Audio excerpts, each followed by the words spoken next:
ಧರ್ಮ ಯಮಧರ್ಮ. ಏನ್ ಬೆಳಗ್ಗೆ ಬಂದ್ಬಿಟ್ಟಿದೀರಾ? ಮನೇಲಿ ದೊಡ್ಡವ್ರು ಯಾರಿಲ್ಲ, ಮುಂದೆ ಹೋಗಿ. ಏನ್ ನಾಯಿಗಳು ನೋಡ್ಸಂಗ್ ಓಡಿಸ್ತಾ ಇದ್ಯಾ? ಯಮಲೋಕದಿಂದ ಬಂದಿರೋ ಒರಿಜಿನಲ್ ಯಮ. ಸರಿ ಸರಿ ಸರಿ, ಕಾಫಿ ಟೀ ಜ್ಯೂಸ್ ಏನ್ ತಗೊಳ್ತೀರಾ? ನಾವೇನ್ ಕಾಫಿ ಟೀ ಗಿರಾಕಿ ಅನ್ಕೊಂಡಿದೀಯಾ? ನಿನ್ ಗಂಡಂಗೆ ಟೈಮ್ ಆಗೈತೆ, ಎತ್ತಾಕೊಂಡು ಹೋಗೋಣ ಅಂತ ಬಂದಿದೀವಿ. ಏನಪ್ಪಾ ದೊಡ್ಡ ಮನುಷ್ಯ, ಇಷ್ಟು ಚಿಕ್ಕ ವಯಸ್ಸಿಗೆ ನನ್ನ ವಿದ್ವೆ ಮಾಡ್ಬೇಕು ಅನ್ಕೊಂಡಿದ್ಯಲ್ಲ? ಯಾವ ಸಿಮೆ ದೇವ್ರಯ್ಯ ನೀನು? ಮದ್ವೆಗೆ ಒಂದ್ ವರ್ಷ ಆಗಿಲ್ಲ, ತಗೊಂಡಿರೋ ಲೋತಿರಿಲ್ಲ, ಅಡ ಇಟ್ಟಿರೋ ಒಡವೆಗಳು ಇನ್ನ ಮನಪುರಮಲ್ಲ ಇದೆ. ಅಟ್ಲೀಸ್ಟ್ ಒಂದ್ ಮಾಲ್ಡೀವ್ಸ್ ಟ್ರಿಪ್ ಹೋಗಿಲ್ಲಯ್ಯೋ. ಮೊನ್ನೆ ಅಮೆಝಾನ್ ಅಲ್ಲಿ ಆಫರ್ ಇತ್ತು ಅಂತ ಅರ್ಧ ಡಜನ್ ಕಲರ್ ಡ್ರೆಸ್ ಬೇರೆ ಆರ್ಡರ್ ಮಾಡಿದೀನಿ, ಒಂದ್ಸಲಿನೂ ಹಾಕಿಲ್ಲ. ಈಗ ಸಡನ್ ಆಗಿ ಬಂದ್ ವೈಟ್ ಸೀರೆ ಹಾಕೋ ಅಂದ್ರೆ ಉರಿ ಅಲ್ವಾ? ಮರ್ಯಾದೆಯಿಂದ ಜಾಗ ಖಾಲಿ ಮಾಡಿದ್ರೆ ಸರಿ. ಅದಂಗಲ್ಲ ಸಿಸ್ಟರ್.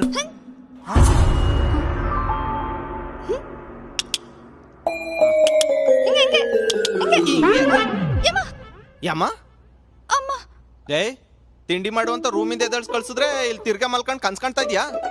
ಕನ್ಸ ಇಲ್ಲ ಮತ್ತೆ ಎದೋಗ್ ತಿಂಡಿ ಮಾಡು.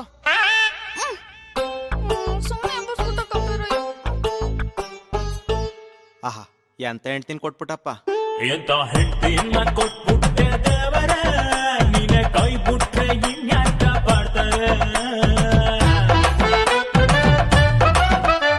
ಆಂಟಿ, ಮೊನ್ನೆ ನೈಟಿ ತಗೊಳಕ್ಕೆ ಅಂತ 500 ರೂಪಾಯಿ ಇಸ್ಕೊಂಡ್ರಲ್ಲ, ಯಾವಾಗ ಕೊಡ್ತೀರಾ? ಕೊಡ್ತೀನಿ ಬಿಡೆ, ನಾನು ಎಲ್ಲಾದ್ರೂ ಓಡೋಗ್ತೀನಾ? ಹಂಗಲ್ಲ ಆಂಟಿ, ನನ್ ಗಂಡ ಸ್ವಲ್ಪ ಕ್ರ್ಯಾಕು. ಹಿಂಗೆ ಒಂದ್ಸಲ ಅವ್ರ ಫ್ರೆಂಡ್ ದುಡ್ಡಿಸ್ಕೊಂಡು ವಾಪಸ್ಸೇ ಕೊಟ್ಟಿಲ್ಲ.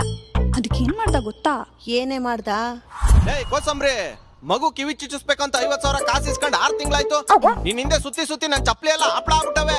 ಬರ್ತಡೇ ದಿನ ಬೈಸ್ಕೋಬೇಡ, ಅಮ್ಮಿಕಂಗ್ ಕಾಸು ಕೊಟ್ರೆ ಸರಿ. ಕೊಡಕ್ಕಾಗಲ್ಲ ಅಂದ್ರೆ ಕಂಡವ್ರ ಕಾಸು ತಿಂದು ಕುಂಡಿ ಬೆಳೆಸ್ಕೊಂಡು ಓಡಾಡ್ತಾ ಇರೋ ನಿನ್ಗೆ ಅಷ್ಟಿರ್ಬೇಕಾರೆ ಇನ್ನ ಸಾಲ ಕೊಟ್ಟವ್ ನಾನು. ನನ್ಗೆ ಎಷ್ಟಿರ್ಬೇಡ, ಆಚೆ ಬಂದ್ ನೋಡೋ ಬಾಡ್ಕೋ. ಟಾಟಾ.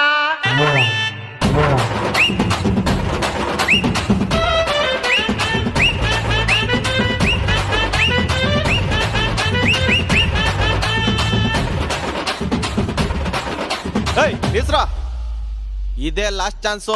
ಅಮ್ಮಿಕಂಡ್ ದುಡ್ಡು ಹಾಕಿದ್ರೆ ಸರಿ, ಇಲ್ಲಾಂದ್ರೆ ಇದೇ ಕಟ್ಔಟ್ ನ ನಿಮ್ ರಿಲೇಟಿವ್ಸ್ ಮನೆ ಮುಂದೆ ಎಲ್ಲ ನಿಲ್ಸಿ ಬಿಟ್ಟು ಚಿತ್ತಿ ಊಟ ಹಾಕ್ಸ್ಬಿಡ್ತೀನಿ.